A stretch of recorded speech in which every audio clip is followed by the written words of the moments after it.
follow that, you should be in real good shape. Tonight I'll describe some methods that I use along with some of the equipment I use. The grinding, purpose of grinding is to make sharpening faster. Consequence of sharpening faster, it's easy, it's accurate. Less time is required. Over there, holding your chisel, the stands, you get cramps and everything else. Now, I do a lot of my sharpening on a wheel. It's a 60 grit. I have a 120 grit pink one. This is a 120 grit here. It turns at about, this one turns at 3450. This one turns approximately 1800. This is a variable speed. This is your water-based one. Your sharpening angle is achieved with the aid of a block, where it be a guide, whether it be a chunk of wood. It's cut in a specific gradient that you want to use. I have a whole bunch of my ones that I use. Stick of wood, 25 degrees on one end, 30 on the other. The basic thing on that, set your grade. Where you want to grind. And once you do that, then you have to fine tune it, minimum amount of work, you're ready to go. There is wet wheel grinders. Speeds anywhere from 90 RPMs up to 120 RPMs. Water cooled, so you won't overheat your blade. Cost, for the cheap ones that you can get out of some of the magazines, $100. This Delta here run about 120. Jets will run you about 400. Now, Tormac has that T7. That starts out at $600. And then you add the additional accessories you need to do your work, you're talking $1,000. So, drive wheel grinders, which I prefer to use, a lot of people don't. Slow to high speed, 400 RPM. On some of the adjustables, up to 3,450. They cut cool if you take and use it slowly. Less heat with a heat sinking tool rest. That'll absorb a lot of your heat. Cost inexpensive. This one here was under $100. This one here was like $75. But you need to do something with the wheels. You can't use them with what they sell you. This is a carbon silicate.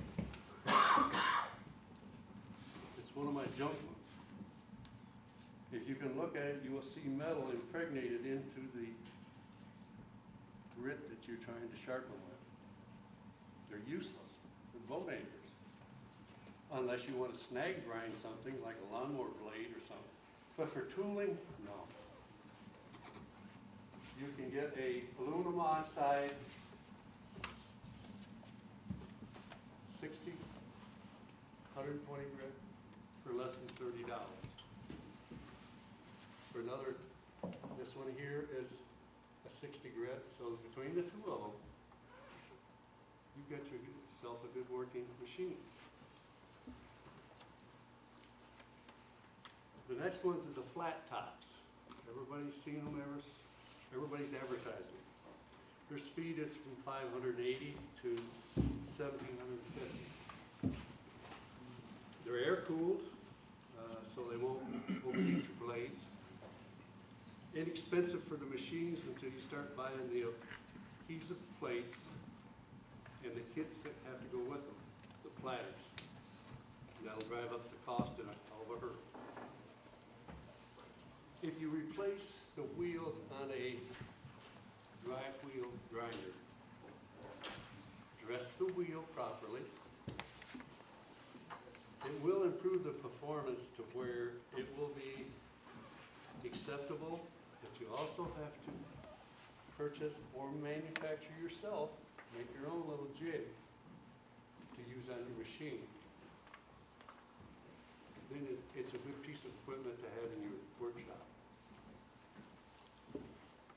There's two prime degree bevels that you use to grind on a 6 and 8 inch, and that's a 25 degree.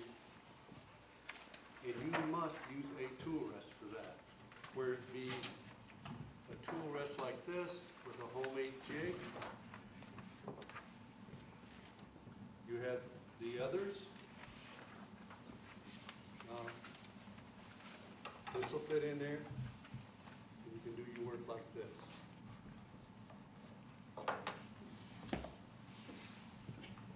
There's two of them on the market today that I really like. This set here is called the Wolverine. It's made by One Way. It runs about $87 for the whole kit. The other one is the Vertius. It comes from Lee Valley. Between your stand here and this jig, probably another $80. I use also the Vertius toning jig. Now there's a newer one out, MK, but I've been doing this for the last 10, 15 years, and I thought I was doing it okay with this one. The great thing about it is you have a bevel guide. This here has 15, 20, 25, 30, and 35. That's all you're ever going to use, guys.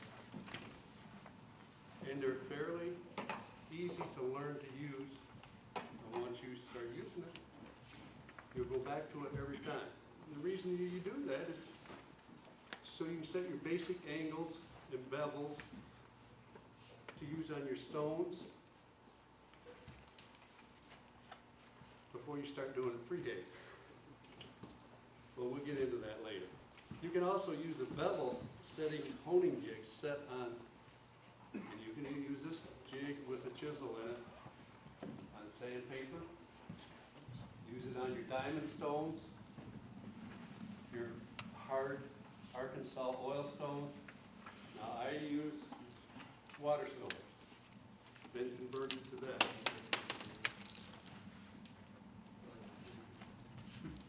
This is about dealing with being able to set a bevel,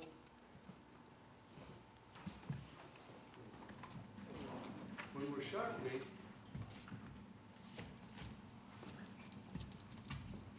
we have to remember one thing. What are we sharpening? A lot of chisels, planer blades, just like this. What I want to show you tonight, by using hollow ground, you're only going to use that first 1/64th of an inch to 1/32. That's all you're going to work with. So it's so much quicker, because how long is it going to take you to sharpen that whole area? It doesn't do anything. It doesn't do any work. Your work's right up here at this point. And that's only 1/12 the width of your blade you're using. I'll get back to that later. But the main thing when you use these jigs is when you go from one grit to another, wash off the wheel. You don't want to contaminate it or wipe it off. If you're using sandpaper, I use mineral oil on my sandpaper and on my oil stone. Or I use good old-fashioned paint thinner. Water stones, a little soapy water. Same with on your diamond, I use soapy water. It's not going to hurt anything. This class is on chisels, so from past experience,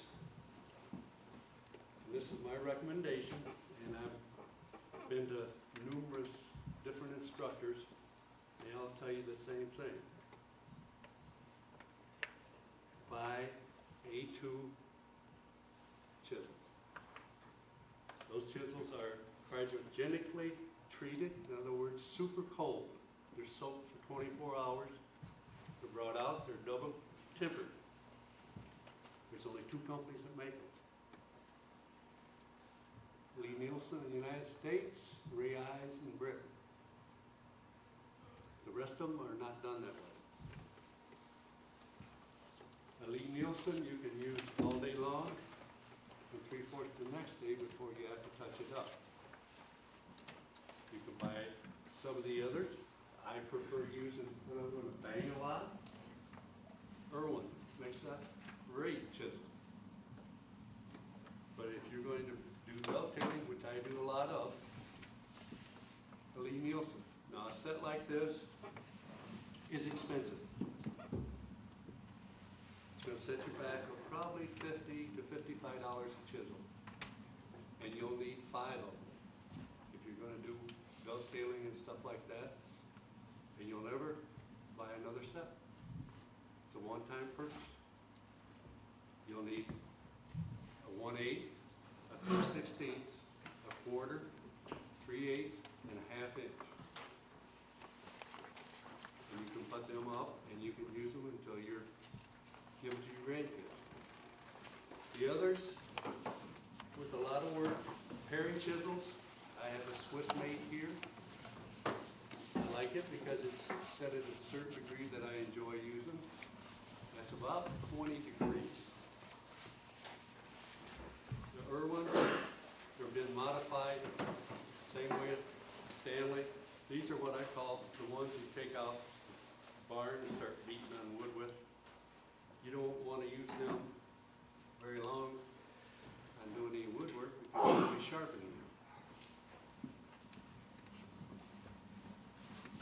All chisels, all bench planes, regardless of who you buy them from, needs to be honed before you use it. Buy good stuff to work with in woodworking. Why? In woodworking, 70% is the tool. 20% is the technique you're using, and 10% is practice. But your tool will make the difference whether you continue working in wood or not.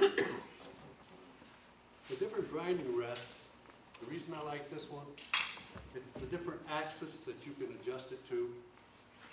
You can bring it in closer to the wheel or further out.